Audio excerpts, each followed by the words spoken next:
ये एक commerce student है। इसके जीवन का एक ही लक्ष्य है, बैलेंस शीट टैली करना।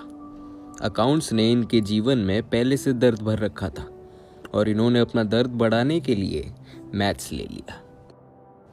ये फैसला इन्हें हर रोज़ परेशान करता है, पर अपना दिल बहलाने के लिए ये कुछ ऐसी बातें करते रहते हैं। एटलीस्ट हमारा कॉमर्स ये साइंस और आर्ट से तो बेटर ही है। देखिए, हम कॉमर्स वाले आगे जाके बिजनेस करते हैं और इस बिजनेस में काम कौन करता है? ये साइंस वाले, इंजीनियर्स, डॉक्टर्स, ये सब हमारे अंडर काम करते हैं। और आर्ट्स वाले क्या करते हैं वो तो उनको भी नहीं पता।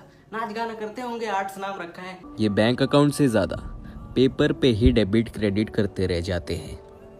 किसी लड़की या लड़के का पता नहीं, पर ये पेपर पे लाइन अच्छी तरह मारते हैं।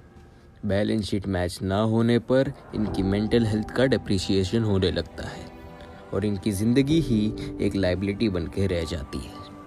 इसलिए